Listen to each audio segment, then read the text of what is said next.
오늘 메리츠증권 권동우 부장과 함께 할게요. 부장님 어서 오세요. 네, 안녕하세요. 네, 반갑습니다. 부장 헤어스타일이 뭔가 달라지신 것 같은데. 아, 제가 지금 미용실을 가야 되는데 시간이 없어가지고 못 가서. 머리카락이 많이 자라셨군요. 네, 그래서 조만간 가야 됩니다. 그만큼 네. 시간이 없을 정도로 지금 미국 대선을 앞두고 시장을 네. 보느라 정신이 없으신 거죠?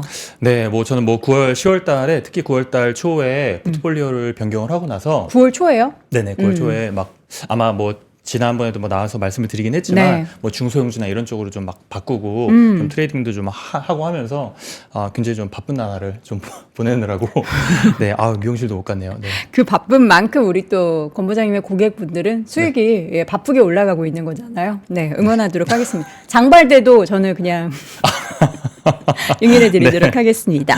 자, 오늘 내용은 주제를 보니까 요거는 이거 진실 게임 하는 기계 아니에요? 네, 맞아요. 네. 거짓말하면은 찍 전기 오르는 거? 맞습니다. 거의 뭐 한 9월부터 시작해서 2달 동안 트럼프 트레이드라고 하면서 네. 지수는 사실 막 엄청 움직인 건 아니에요. 그런데 그 안에 그 개별 종목들은 굉장히 많이 움직였거든요. 특히나 트럼프 트레이드라고 하는 그런 태그가 다 붙은 애들이 네. 굉장히 좀 좋은 퍼포먼스를 보이면서 뭐 한 50% 70%씩 오른 종목들도 이제 속출할 정도로 되게 좋은 모습을 보였는데 저는 그렇게 생각을 해요. 트럼프 트레이드라고 해서 사람들이 많이 예측을 하기는 했는데 실제로 그렇게 될지 안 될지는 모르잖아요. 그러면 우리가 최선으로 할 수 있는 방법은 뭐냐면 트럼프 정권 때, 전 정권 때 도대체 자산시장이 어떻게 움직였는지를 좀 확인을 해보면 거기서 뭔가 좀 힌트를 좀 발견할 수 있지 않을까? 그런 생각이 좀 들어서 트럼프 트레이드라고 해서 지금 움직이고 있는 이 자산시장 방향에 대해서 트럼프 전 정권 때 움직임과 이제 비교를 해보면서 좀 말씀드리는 시간을 갖도록 하겠습니다. 네. 뭐 제가 2주 전에 나와가지고 트럼프 트레이드로 지금 너무 미리 선반영이 됐다라고 말씀을 드렸었어요. 그때 전 2016년 이제 11월 달 같은 경우는 트럼프가 될지 모르고 있다가 깜짝 놀래가지고 이거 트럼프가 됐네라고 하면서 그때 막 자산시장이 움직였는데 맞아요. 이번에는 될 거야라고 하면서 먼저 움직였기 때문에 그런 상태에서 지금 빅테크 실적 발표를 앞두고 제가 이제 그때 나왔었거든요. 네. 그래서 이거는 빅테크 실적이 잘 나와도 문제고 안 나와도 문제다. 왜냐하면 지금 너무 밸류에이션이 비싸다라고 네. 하면서 12개월 포워드 PER 이제 그 수준을 말씀을 드렸는데 지금 몇 배예요? 이게 비싸요. 지금 22배? 22배인데 이게 코로나 때 그때 수준까지 지금 올라온 거예요. 네. 굉장히 비쌌고 요번에 실적 발표를 보시면서 아마 많은 분들이 느끼셨을 것 같은데 괜찮았어요. 네. 괜찮았어요. 애플만 조금 그랬고 눈높이가 근데 좀 낮기도 했는데 그걸 다 비트한 것도 그렇고 네. 그리고 어떤 부분이 제일 괜찮다고 느끼셨어요? 우선은 그 기업들에서 가장 이제 중점적으로 보고 있는 AI 관련해가지고 실제로 이쪽으로 이제 돈을 버는 모습을 이제 꾸준히 보여줬고 물론 소프트웨어로 본격적으로 이제 보여줘야지 이제 주가가 이제 엄청나게 올라갈 텐데 네. 그 정도는 아니어도 투자도 열심히 하고 그리고 계획대로 이제 가는 모습을 보여줬고 특히 뭐 아마존 같은 경우는 굉장히 좋았죠. 이제 마진이 엄청나게 이제 올라갔기 때문에 아마존이 최고였죠. 네, 그래서 보면 아마존만 주가가 오르고 나머지들은 다 빠졌어요. 이게 저는 참 네. 이 해석에 따라서 주가가 달라지는 게 맞습니다. 그전에 뭐 메타도 그렇고 네. 구글도 그렇고 돈을 계속 써야 돼 우리 했는데 그래서 실망해서 주가가 떨어지곤 했었잖아요. 특히 맞아요. 메타가. 근데 아마존은 우리 돈 계속 쓸 거야 하는데 와, 돈 써서 돈 번다. 이거 어떻게 좀 이렇게 다르게 해석되는지. AI 쪽으로 돈 쓰는 거는 오케이인데 네. 여기는 이제 전자상거래가 이제 메인 비즈니스잖아요. 그렇죠. 그리고 전자상거래는 매출단이 엄청나게 크단 말이에요. 그 마진단은 굉장히 이제 적고 근데 비용이 효율화를 시키면서 비용 효율화를 조금만 해도 마진이 1~2%씩 올라가 버려요. 그래가지고 이번에 거의 레코드 하이 수준으로 네. 이제 마진을 이제 그 영업이익률을 이제 찍었는데 결국에 멀티플이 지금 너무 높은 거예요. 너무 많이 올랐어요. 지금 이미 네. 2달 동안 선반영이 돼서. 그래서 사실 약간 되게 부담스러운 상황에서 지난주 한 목요일, 금요일 그때부터 이제 차익 매물이 조금씩 이제 출회가 되기 시작을 한 겁니다. 네. 그런 와중에 드디어 이제 오늘 대선이 이제 시작이 되죠. 이게 오늘 밤인가요? 오늘 밤이죠. 오늘 밤에서 이제 내일 새벽으로 이제 넘어가는 거니까 정확히 말하면 이제 자산시장에서는 수요일 밤 한국 시간으로 그때 이제 어느 정도 좀 결과가 나오고 하니까 확인을 좀 할 수가 있겠죠. 못 잘 것 같아요. 이게 지금 뱅크 오브 아메리카에서 그 만든 자료인데 30년 동안 봤을 때 대선 첫날에 오르면 한 2주 동안 같이 오른대요. 같은 방향이에요. 투표하는 그 딱 그 당일부터 오르면 그러니까 미국 시간으로니까 한국 시간으로 보면 이제 수요일 새벽 선거 결과 나오는 그렇죠. 날이요? 선거 결과가 대략적으로 윤곽이 보이는 때죠. 그때부터 그쵸? 오르면 그러니까 미국은 화요일, 한국은 이제 수요일. 수요일인 거고 보시면 좀 빠진 날들이 있었는데 빠진 날을 보면 2000년 IT 버블 한창 때 그리고 2008년 글로벌 금융위기 때 한창 때 특수 케이스만 그쵸. 빼고 2012년은 또 그 유럽 채권 위기가 있었잖아요. 이때 빼고는 그냥 사실 다 올랐어요. 그래서 저는 이제 그 당일날 오르면 2주 동안 오르는 걸 보면 네. 단기적으로는 그래도 첫날의 방향성이 굉장히 중요하다라고 보면 수요일. 근데 저 때도 그렇게 선거 결과 나오고 나서 네. 이번 주처럼 그렇게 FMC 있고 막 이랬어요? 제가 전부 다 확인을 하진 않았어요. 전부 다 확인하진 않았는데 이번에 네. 금리 결정도 있고 해가지고 맞아요. 네, 이번에 좀 다르긴 다를 변수가 겁니다. 많아요. 네, 변수가 굉장히 많아요. 그래서 저는 어쨌든 단기적으로 봤을 때는 요 지금 상황이라고 지금 생각을 하시면 되는데 네네. 결국에는 중장기적으로 봤을 때는 그 트럼프 트레이드도 결국에는 단기적으로 지금 막 사람들이 얘기를 한 게 아니잖아요. 트럼프 집권 시기에 이렇게 될 것이다라고 얘기를 했는데 그러면 저희가 중장기적으로 봤을 때 어떻게 좀 자산시장이 움직일지에 대해서 네. 트럼프 1기 때 그때 자산시장의 그 움직임을 빗대어가지고 말씀을 한번 드려볼게요. 우선 첫 번째 사람들이 생각한 게 트럼프가 되면 강달러가 될 것이다라고 사람들이 예상을 하는데 제가 요게 지금 2016년 11월부터니까 트럼프 당선될 때부터거든요. 이때부터 보면 생각보다 강달러가 아니었어요. 왔다 갔다 했지만 네. 대략 평균적인 수준 보면 그렇게 크게 변한 게 없었습니다. 없네요. 네. 근데 언제부터 좀 많이 움직였냐면 우선 2017년에 그 집권하고 나서 1년 차 때는 주식시장도 좋았고 달러도 좀 약했는데 보통은 이렇게 내려오고 이렇게 올라가고 막 이런 식으로 하는데 갑자기 이렇게 튄 적이 있었습니다. 이때가 언제냐면 2018년 6월이고 이때 처음으로 미중? 맞습니다. 중국의 무역 관세를 처음으로 부과했던 그 5월, 네. 6월 그때예요. 그래서 무역전쟁 때 관세를 실제로 부과하는 그 시점부터 강달러가 됐기 때문에 이번에도 생각을 해보면 관세를 뭐 중국뿐만 아니라 많은 중국 다른 국가들에도 네. 부과를 한다고 지금 얘기를 했기 때문에 그게 아마 강달러가 좀 더 유지가 될 수 있는 좀 그 여건이 되지 않을까 생각을 해서 네. 트럼프 2기 때 강달러가 지속되려면 아까 말씀드렸던 관세도 관세인데 전 지정학적 불안감이 커지는 것도 달러 강세에 굉장히 좀 중요하다고 생각을 하고 있어요. 뭐 지금 이미 얘기를 했죠. 뭐 나토 방위비, 한국 방위비, 대만 TSMC 막 하면서 이제 엄청 공격을 하고 있는데 우호적이라고 생각했던 동맹 관계가 조금씩이 아니고 갑자기 이제 약화가 될 가능성도 저희가 좀 생각을 하고 있어야 됩니다. 네. 그리고 우크라이나 러시아 전쟁도 사실상 우크라이나 지원 중단하겠다고 얘기를 하는 거거든요. 거기다 돈 쓰지 말자라고 하는데 그러면서 러시아와 우크라이나 전쟁을 빨리 끝내겠다라고 얘기를 하는데 과연 빨리 끝날까요? 저 지원 중단하면 더 난리 날 것 같은데요. 그렇죠. 그렇죠. 왜냐하면 러시아가 만약에 우크라이나를 더 점령을 해버리면 그 다음에 나토잖아요, 유럽이잖아요. 그럼 더 난리가 날 것 같아요. 그렇죠. 그래서 저는 이게 쉽지 않을 것 같다. 이게 네. 이제 그 서방 국가들의 정치적인 노름에 네. 전쟁이 항상 활용이 되잖아요. 맞아요. 그래서 쉽게 끝나지 않을 키가 되겠죠. 네, 지금 네.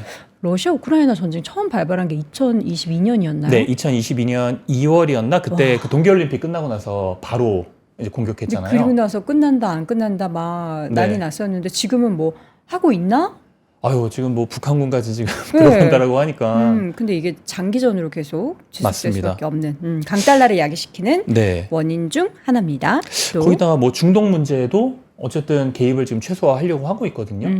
그리고 중국과 대만 간에 아직까지는 물리적 마찰은 없지만 뭐 트럼프 때 어떻게 될지 모르거든요. 이것도 네. 결국에는 자기네들 뭐 대만 TSMC 얘기하면서 네. 뭐 지켜주지 많이 막 이런 얘기를 하는 건데 그래요. 이 지정학적 불안감이 커지는 것 자체가 결국에는 안전자산으로 가는 거고 그게 이제 달러 강세가 지속될 가능성이 높아지는 거죠. 그래서 아까 그 먼저 말씀드렸던 관세, 중국과 이제 다른 국가에 부과하는 그 관세도 달러에 영향을 줄 가능성이 높고 그거는 이제 전 정권에서 아까 말씀을 드렸었죠. 그래서 올라가는 그 달러가 갑자기 이제 거의 수직 상승을 했잖아요. 네. 그것도 있고 지정학적 불안감 요 두 개가 아마 달러 강세 요거를 이제 상황을 보면서 달러는 강세가 될지 말지 좀 더 이어질지 좀 그렇게 좀 결정이 될 걸로 보고 있고요. 근데 이 네. 강달러가 지금보다 더 심해지면은 미국이 마냥 좋지는 않을 것 같은데? 마냥 좋아요? 미국은 특히 수출 기업들한테는 너무 안 좋잖아요. 그렇죠. 근데 미국은 이제 GDP를 브레이크다운 해보면 소비가 차지하는 비중이 이제 70%가 넘습니다. 네. 70%에서 한 75% 정도 되는데 그 말인즉슨 달러가 이제 강세가 되면 사오는 물건이 어쨌든 좀 저렴해지는 거잖아요. 물론 네. 이제 수출하는 기업들도 많이 있기는 한데 기본적으로 봤을 때 내수가 더 내수의 크니까. 이제 소비가 메인이기 때문에 물론 그렇다고 강달러가 막 마냥 항상 위든 아래든 너무 심하면 그렇죠. 어쨌든 경제에 타격이 있기 때문에 이것도 이제 어느 정도 좀 조절하면서 갈 거라고 생각은 하고 있습니다. 자, 트럼프 첫 번째 이제 강달러 이야기 나눠봤고요. 이어서는 고금리. 네. 금리가 이제 높아질 거라고 생각을 하는데, 뭐 충분히 일리가 있다고 생각을 하고 있어요. 특히나 이제 국채 찍으면서 이제 금리가 이제 올라갈 거라고 생각을 하는데, 네. 국채 말고 좀 다른 이슈를 보면, 이때도 이제 2016년 11월 달부터 봤을 때, 금리가 한번 올랐다가 쫙 내려갔어요. 그리고 이제 다시 올라가긴 했는데, 이때 어떤 일이 있었는지 한번 보면, 2018년 초부터 올라갔던 거예요. 네. 이때가 초부터 트럼프가 미중 간 무역 전쟁을 선포를 했었던 때란 말이에요. 그러면서 채권금리가 보통 이제 먼저 움직이니까 국채금리가 그래서 이제 먼저 이제 강하게 이제 올라갔었는데 그러고 나서 이제 어마어마하게 이제 빠르게 이제 하락을 합니다. 네. 이때 어떤 일이 있었냐? 2018년 9월 달에 무역 전쟁이 확대가 돼서 거의 한 2천억 달러 정도 되는 규모의 관세가 이제 부과가 됐어요. 굉장히 큰 규모였고 그때 또 제일 중요했던 거 경기 침체 우려가 굉장히 강했어요. 그때 금리 인상 시기였거든요. 네. 빠르게 인상 안 했어요. 조금씩 인상하고 있었는데 야 너희들 이렇게 인상하다가 경기 침체 와 하는데 관세까지 딱 부과되니까 그때 팡. 쫙 내려갔어요. 엄청 많이 빠졌어요 이때. 네. 그러면서 국채금리도 이제 굉장히 이제 많이 빠졌던 그런 좀 기억이 있습니다. 그러면은 앞으로 만약에 트럼프가 당선이 되면은 네. 지금 고공행진 펼치고 있는 다시 이례적으로 올라가고 있는 금리는 떨어질 가능성이 있다라는 거예요? 그거는 이때도 경기 침체 우려가 있었기 때문에 그 트리거로 내려갔던 거거든요. 네. 근데 지금 뭐 미국 지금 경제 상황을 봤을 때 뭐 그렇게까지 뭐 경기 침체가 지금 오고 있는 상황인가라고 생각해 보면 그건 지금 저는 아니라고 보고 있어요. 그렇게 따지면 그 정도의 트리거가 없다라고 하면 금리가 갑자기 훅 떨어지는 일은 뭐 당분간 그래도 좀 막 없진 않을까 네. 그렇게 좀 생각을 하고 있고 네. 저는 이제 1기 때 이제 제가 말씀드렸던 이제 그런 지금 상황이었는데 2기 때 금리가 어쨌든 지금 계속 이제 오르려면 지금도 오르고 있다가 어제는 좀 조정을 받았죠. 아마 그쵸. 장기간은 차익 매물이 나올 수 있는데 조금 중장기적으로 봤을 때는 저도 상승으로 보고 있는데 금리가 오르려면 첫 번째로 이제 무역국 그리고 특히 중국과 이제 관세 부과가 만약에 시작이 됐다라고 하면 그거는 영향이 좀 있습니다. 제가 앞에서도 말씀드렸던 것처럼 2018년에 관세가 부과가 될 것 같이 보이니까 그때부터 금리가 이제 상승하기 시작했거든요. 실제로 관세 부과가 이제 좀 더 오르고 이렇게 됐기 때문에 관세는 어쨌든 중요합니다. 금리든 달러든 굉장히 중요하고 뭐 세 번째가 뭐 시장에서 이제 가장 우려하고 있는 부분이죠. 재정 적자가 심화가 될 걸로 지금 보여지고 있기 때문에 이렇게 되면 이 재정 적자 메꾸려고 채권 발행을 할 수밖에 없고 가격 하락하고 국채금리 상승하는 요 로직 때문에 사실상 최근에 트럼프 트레이드의 가장 메인으로서 이제 국채금리가 이제 올라갔던 그런 지금 모습을 보이고 있고 인플레이션도 뒤에서 바로 말씀드리겠지만 이렇게 되면 뭐 관세 부과되고 막 이렇게 되면 인플레이션이 또 상승할 수밖에 없어요. 그렇게 되면 중립금리 올라가고 연준금리나 속도 조절하거나 네. 혹여나 만약에 더 올리게 되면 그거는 굉장히 좀 증시에도 부담이 되고 그쵸. 국채금리에도 부담이 되기 때문에 트럼프가 되면 고금리가 될 것이다라고 생각을 많은 사람들이 하고 있는데 이거는 그래도 충분히 좀 가능성은 좀 있을 것 같다라고 좀 생각을 하고 있습니다. 네. 세 번째는 인플레이션. 네, 인플레이션인데 인플레이션도 충분히 가능성 있게 있다고 봐요. 제가 뭐 관세 인플레이션. 부과는 뭐 앞에서 말씀을 드렸고 지금 네. 세율도 인하가 되고 있는데 세율은 이제 기업도 있고 이제 개인도 있잖아요. 네. 둘 다 지금 할인을 해주려고 하는 거란 말이에요. 그 어쨌든 세금을 세금을 적게. 세금을 적게 지금 내게 해주는 건데 네. 지금도 재정 적자 규모가 큰데 세금을 여기서 덜 걷는다? 그러면 뭘로 하는 거예요? 그럼 뭘로 메우려는 네, 거죠? 없어요. 네. 그러니까 네, 국채를 이제 발행을 이제 할 수밖에 없는 거예요. 그러니까 지금 최근에도 이번 주에도 장기물 국채 발행 예정돼 있잖아요. 네. 재정이 안 좋다라는 그 시그널을 계속 보내는데 지금 만약에 트럼프 당선되고 나서도 계속 이러면은 재정 악화는 너무나 불보듯 뻔한데. 그러니까요. 저는 그래서 뭐 별의별 생각을 지금 다 하고 있는데 와 이런 지금 상황을 모든 투자자들이 다 알 텐데 특히 그렇죠. 국가도 다 알 텐데 네. 국채를 살 이유가 없는데 어떻게 하면 살까 생각해 보면 거의 강제로 강매도 뭐 그런 거죠. 그러니까 제가 아까 지정학적 불안 말씀을 드렸는데 네. 이 지정학적 불안의 메인 이슈가 결국에는 국채 사라는 쪽으로 귀결되지 않을까라는 생각도 사실 조금 하고 있어요. 저도 이제 제가 여러 가지 이제 시나리오를 이제 쓰는 것 중에 이제 하나이기는 합니다. 네, 뭐 네. 될지 안 될지는 모르지만 네. 그런 생각도 좀 갖고 있고 그리고 이민에 대해서 아주 안 좋게 얘기를 하고 있어요. 아 이민자가 들어와서 뭐가 안 좋게 됐고 뭐 무역 장벽을 멕시코와 장벽을 더 높게 세울 거고 이런 얘기를 하는데 네. 이민자가 들어와가지고 특히 바이든 그 기간 때 들어와가지고 인플레를 많이 진정시키는 데 역할도 했고 뭐 고용도 마찬가지고 전반적으로 되게 괜찮았거든요. 그런데 이 이민을 만약에 제한을 한다라고 하면 이것도 결국에는 인플레가 올라가는 요인이 될 수 있습니다. 그리고 마지막에 연준을 이제 압박해서 금리 인하를 종용한다라고 하는데 경제가 그렇게까지 지금 나쁜 상황이 아니에요. 괜찮아요. 여기서 지금 금리 인하를 더 심하게 빨리 이렇게 압박한다? 네. 이거는 인플레 바로 물가를 이제 자극할 수 있는 요인이기 때문에 이렇게 인플레가 상승을 하면 네. 지금 중립금리가 뭐 상승하느니 마느니 막 이런 얘기를 하면서 파월도 중립금리가 조금 상승한 것 같다라고 얘기를 지금 한 상황이잖아요. 그렇죠. 저희도 다 직감적으로 알고 있고 그러면 금리 인하 횟수가 어느 정도 내년까지 내릴 거라고 생각을 하고 있는데 그 횟수도 줄어들고 최악의 경우에는 금리 재인상할 수가 있는 거죠. 이거가 사실은 어떻게 보면 좀 증시의 가장 큰 악재가 되지 않을까 그쵸. 그렇게 생각을 하고 있어요. 인플레이션의 상승 요인, 그러니까 다른 부분에 있어서도 중요한 뭐 시장에 미치는 영향이 크겠지만 인플레이션을 다시 자극한다라는 것 자체가 우리가 정말 지옥 같았던 2년을 보냈는데 네. 이게 다시 또 반복되게 된다면 어떡하지 싶은 이게 저는 제일 걱정되는데요. 네, 저도 이제 2주 전에 나와가지고 말씀을 드렸던 네. 약간 중기적으로 인플레이션 CPI가 다시 튀어오르는 그 달부터 이제 증시가 하락하기 시작한다라고 네, 네. 제가 70년대 때 데이터 이제 말씀드리면서 그렇죠. 그렇게 얘기를 했었는데 이번에도 마찬가지로 인플레이션이 이제 자극이 만약에 돼가지고 CPI가 다시 튀어오르는 순간부터는 네. 좀 증시 측면에서 봤을 때는 좀 조심해야 되지 않을까 그렇게 생각을 하고 있고 네. 근데 좀 안타깝게도 트럼프가 지금 하려고 하는 그런 정책들이 인플레이션을 계속 자극하는 꽤 세게 자극하는 그런 정책들이기 때문에 여기에서 대선 전에 얘기했던 거와 실제로 트럼프가 당선이 되고 그런 액션들을 취하는 것까지 한번 확인을 해가면서 네. 좀 투자자들은 좀 대응을 해야 되지 않을까 생각을 하고 있습니다. 알겠습니다. 트럼프, 테슬라 급등 네. 어떻게 되는 거예요? 아니 뭐 일론 머스크가 뭐 한 네. 자리 차지할 예정이긴 하잖아요. 그쵸. 네. 뭐 트럼프 테슬라 정확히 말하면 테슬라보다는 일론 머스크한테 굉장히 좀 좋은 호재가 될 것 같기는 해요. 그리고 특히나 일론 머스크가 하려고 하는 모든 것들이 이제부터는 다 아무도 안 가본 길이란 말이에요.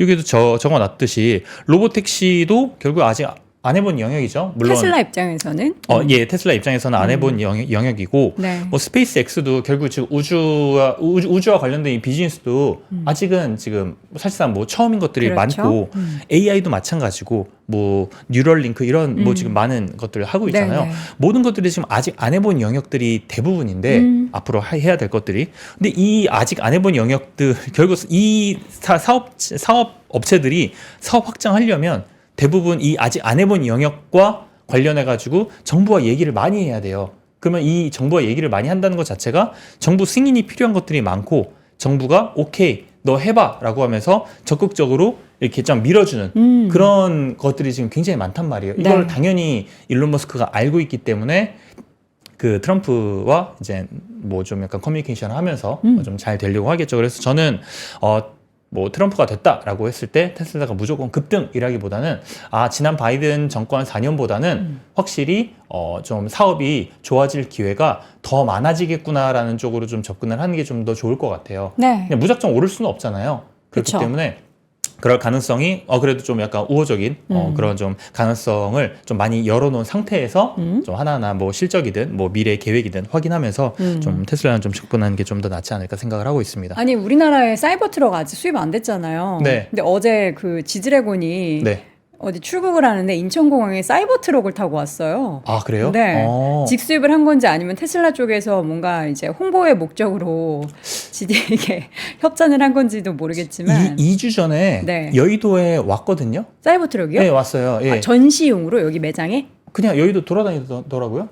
그게 뭐 개인이 산 걸까요? 그건 아니면은... 아니겠죠. 여기 지금 있잖아요. 테슬라 매장이 매장. 있어가지고 네. 아마 이쪽으로 오면서 네. 한번 이렇게 조금 투어 한번 해주면서 사람들 이목 끌고 아직 본 적 없으시죠? 저 없죠, 실물로. 저는 이제 본 적이 있는데 저 옆에서 이제 바로 봤는데 어때요? 압도됩니다. 압도된다라는 거는? 이거는 지구에서 다니는 차가 아니라는 거를 바로 알아요. 디자인. 디자인도 그렇고 크기부터 해서 규모가 엄청 크군요. 서스펜션도 막 장난이 아니고. 그럼 우리나라의 그 도로 사정이나 네. 주차의 그 구조상 네. 주차하기도 어렵고 네. 지하 주차장 내려갈 때 그 걸리는 거 아니에요? 그죠. 그 정도는 아니에요. 그 정도까지는 아닌데. 네. 주차하는 규격은 맞습니까? 주차하는 규격? 제가 운전을 안 해봐가지고 그것까지는 모르는데 우선은 너무 높아가지고 저는 이제 뭐 일반 SUV 정도 생각을 하고 있었는데 네. 일반 SUV 한 1.5배, 1.8배 정도 높이여서 아마 서스펜션을 맥스로 높여갖고 그렇게 느꼈을 수도 있어요. 근데 아무튼 어마어마한데 뭐 사이버 트럭은 뭐 한국에서 좀 다니려면 좀 시간이 좀 걸리지 않을까. 그러게요. 그 네. 사이버 트럭에 그 어저께 지드래곤이 탄 그 차가 어떤 과정을 통해서 들어왔는지가 저는 너무 궁금해가지고. 홍보 목적일 가능성이 좀 높을 것 같아요. 네, 뭐 바로. 그래서 지금 지드래곤보다 사이버 트럭 얘기를 지금 하고 계시는 거잖아요. 지디를 좋아하기도 하는데 사이버 트럭이 우리나라에 언제 수입되는지도 궁금해가지고. 미국에서 지금 이미 지금 몇 년 전부터 지금 네. 신청한 사람들도 아직 다 못 받았기 때문에 아마 뭐 좀 걸리지 않을까 싶어요. 글로벌리 다 판매되기까지는. 살짝 그 테슬라 얘기 살짝 하자면 어제 그 10월 출고량이 네. 나왔는데 네. 그렇게 좋지는 못했어요. 그렇죠. 그게 뭐 계절성이 있는 건지 아니면은 저는 이유가 있을까요? 저도 뭐 계절성이 있는 것까지는 제가 확인을 못 해보기는 했는데 네. 이거 아마 이제 10월, 11월, 12월 해가지고 아마 12월 달까지 아마 그 연말 프로모션을 아마 좀 진행을 또 할 거예요. 보통 이제 그렇죠. 자동차 업체들이 연말 돼가지고 최대한 이제 마지막으로 이제 팔기 위해서 여러 가지 프로모션을 하는데 뭐 그러기 위해서 한 10월 달에 좀 잠깐 뭐 쉰 게 아닌가라는 좀 생각도 해봤고 그렇게까지 막 유의미하게 중요하게 생각하지는 않았어요. 뭐 주가도 뭐 어마어마하게 지금 반응한 것도 아니고 해서 그냥 10월 달에 이번에 살짝 미스했구나 하고 그냥 뭐 넘어가긴 했습니다. 알겠습니다. 다시 트럼프 당선이 만약에 된다라고 한다면 발생할 만한 이슈들에 대해서 점검을 해보고 있는데요. 트럼프 당선이 되면은 증시가 상승했어요? 상승했어요. 상승했는데 두 번에 엄청난 변동성이 있었습니다. 뭐 한 번은 코로나니까 네. 좀 넘어간다고 쳐도 다른 한 번은 꽤 컸어요. 이때거든요. 이때 아까 그 채권금리 엄청나게 쫙 떨어졌을 때 네. 경기 침체 우려가 나오면서 이때 얼마나 빠졌냐면 고점 대비해서 20% 빠졌어요. 이게 08년 이후로 네. 가장 많이 빠진 구간입니다. 집권 1기차는 좋았어요. 근데 트럼프 되고 나서 이제 쫙 2017년에 그 달러도 이제 좀 내려갔고 이제 증시도 굉장히 많이 좋았고 다 좋았는데 이제 2018년부터 이제 미중 무역 전쟁이 이제 시작이 됐고 그때부터 이제 박스권이었어요. 박스권으로 하다가 이제 9월 한 중순 말부터 해가지고 어마어마하게 이제 빠졌었죠. 그때 뭐 아까 말씀드렸던 중국한테 2천억 달러 그 규모의 그 물품에 대해서 이제 관세 부과도 그때 시작을 했고 네. 그리고 경기 침체 경기가 이렇게 지금 안 좋게 됐는데 금리 지금 계속 올릴 거야? 라고 이제 연준을 약간 협박 압박을 했던 시장이 그런 좀 분위기가 있었기 때문에 네. 굉장히 좀 많이 하락을 했는데 저는 뭐 이 트리거가 뭐가 될지는 모르겠는데 제 생각에는 앞으로 인플레이션 제가 말씀을 드렸잖아요. 네, 네. 그래서 CPI가 다시 바닥을 찍고 재상승하는 그 구간이 어떻게 보면 조금 그 좀 큰 좀 차익 실현을 좀 주는 좀 크게 하락하는 그런 좀 약간 트리거가 좀 되지 않을까 싶고 그렇다고 해가지고 내년 뭐 트럼프가 당선되자마자 바로 그렇게 될 것 같지는 않아요. 제가 요 자료도 이제 2주 전에 와가지고 말씀드린 자료인데 집권 1년차 때 수익률이 가장 좋다고 그때 말씀을 드렸었는데 네. 이때는 뺐어요. 그 대세 하락 구간은 다 뺐고 그거 빼고 봤을 때 1년 차 때 가장 좋았습니다. 퍼포먼스가 좋을 수밖에 없어요. 자기가 지금 되자마자 주가 빠지면 누가 제 말을 듣습니까? 그렇죠. 그렇잖아요. 그래서 조금 더 좀 더 이제 증시를 좀 부양하고 경제를 좀 부양하기 위해서 뭐 돈도 좀 풀고 할 거기 때문에 집권 1년 차는 좋을 것 같은데 1년 차 뭐 중순이든 말이든 아니면 2년 차든 해가지고 한번 CPI가 다시 오르는 구간에는 저희가 좀 그래도 좀 조심을 해야 되지 않을까 그렇게 생각을 하고 있습니다. 네. 자, 누가 될지 알 수 없는 거잖아요. 없죠. 네, 예. 누가 될지 알 수 없는데 우리는 이제 대선도 있고 FOMC도 있기 때문에 네. FOMC까지 본다면 네. 이번에 이제 0.25% 인하가 좀 어떻게 무게 실나요? 요새는 페드워치 그것도 잘 안 봐요. 아, 하도 그쵸. 대선만 봐가지고 어떻게 나오고 있는지도 안 봤어요. 변동성도 너무 심하고, 네네. 그러니까 제가 뭐 트럼프에 대해서 막 이렇게 막 말씀드리고 했는데, 제가 맨 앞에서 말씀드렸던 것처럼 트럼프 트레이드로 이런 이유 때문에 어쨌든 증시가 이제 많이 오르긴 했어요. 많이 올랐는데, 이 지금 상황, 이 추세가 지속이 돼가지고 계속 내년까지 쫙 상승을 할까 생각을 해보면, 그래도 트럼프 트레이드는 한번 좀 정리가 좀 한번 단기로라도 네. 좀 정리가 좀 될 수도 있지 않을까라는 생각을 좀 하고 있기는 합니다. 네. 그러면 뭐 트럼프가 되든 뭐 해리스가 되든 누가 되든 뭐 당선이 되고 나서 뭐 바로 빠질까라고 하면 그거는 좀 아닌 것 같아요. 항상 주식은 트리거가 필요해요. 이제 건덕지라고 하죠. 뭔가가 있어야 돼요. 건덕지. 네, 뭔가가 있어야지 네. 그 트리거로 상승을 하든 하락을 하든 하는데 그렇죠. 그 하락에 그러니까 저는 이제 약간의 좀 조정은 좀 있을 거라고 생각해요. 11월, 12월 달에. 네. 근데 그 트리거가 뭐가 될지 생각해 보면 요번에 FOMC가 될 수도 있겠구나라고 또 이제 하나의 시나리오를 세우는 거예요. 동결? 동결? 아니에요. 이번은 동결 아니에요. 아니에요? 이번은 거의 이나요? 동결하면 큰일 납니다. 그러니까 그 동결을 해야지 큰일 나니까 조정 이렇게 생각할 수 있는데 동결은 아니다. 네. 25bp 인하다. 네. 페드워치를 보시면 네. 요번에 거의 100% 가까이 25bp? 네, 25bp 이나 안 하면 큰일 나겠는데요? 네, 이거 큰일 나죠. 98.9%가 0.25%포인트 인하입니다. 맞아요. 그런데 저는 이제 중요한 게 12월 금리 인하에 대한 연준의 생각이 중요한 거예요. 여기 이제 발언을 네, 이게 왜 그러냐면, 자, 12월, 우선은 지금 경제가 생각보다 괜찮아요. 네. 괜찮은 상태에서 지금 금리를 계속 내린다? 그리고 보시면, 지금 내년 12월까지 해가지고, 금리가 요 수준 정도밖에 안 내려가요. 원래 한 달 반 전까지만 해도 거의 3%까지 내려가는 거였거든요. 네. 근데 지금 올라간 거예요. 더 많이 안 떨어뜨리겠다라고 하는 건데, 트럼프 정권이 만약에 트럼프가 이제 집권을 하고 나서 연준을 압박해가지고 금리를 지금 내리겠다라고 얘기를 한 거잖아요. 그런데 앞에서 다 내려버리면 지금 뒤에서 내릴 거가 어쨌든 룸이 지금 적잖아요. 근데 본인도 인플레이션을 당연히 자극하고 싶지 않겠죠. 근데 그렇게 따지면 요번에 12월 달에는 정말 혹시 동결의 약간 뉘앙스를 좀 보이는 거 아닌가? 네. 라는 생각도 들고 이게 왜 그러냐면 자 보세요. 내년 대통령 취임일이 1월 20일이에요. 네. 그리고 내년 FOMC가 29일입니다. 그러면 새 대통령이 와가지고 첫 번째 나오는 FOMC인데 이때 갑자기 동결을 한다? 그러면 주식시장에 안 좋을 거 아니에요? 그렇죠. 근데 지금도 동결과 인하가 지금 반대 반이에요. 지금 5대 5기 때문에 그러면 만약에 12월 달에 스킵을 하고 1월 달에 인하를 하면 이건 또 말이 좀 될 수도 있는 거죠. 그러면 이 12월 달 가가지고 우리가 아는 게 아니라 이번 11월 달에 분명 기자회견 때 물어볼 거란 네. 말이에요. 12월 어떻게 생각하십니까? 뭐 그 금리를 인하를 할 생각은 있는데 사실 데이터를 보고 또 데이터를 하겠다. 보고 할 건데 요새 경제 데이터가 너무 좋고 뭐 인플레이션, PC 뭐 얘기하면서 네, 그렇게 돼버리면 그 또 하나 또 잡잖아요. 또 그렇죠. 투자자들이. 그래서 이제 그런 거에 대한 비밀을. 이제 불안감. 네, 때문에 이번 FOMC가 어떻게 보면 되게 좀 중요할 것 같아요. 네. 많이 중요할 것 같아요. 저희가 기자회견 때. 마지막 장 간단하게 정리하고 좀 마무리를 해보도록 할게요. 지금 어쨌든 누가 되든 변하지 않은 것에 대해서 5가지 요소를 마련해 주셨는데 네. AI 관련한 모멘텀은 지속된다.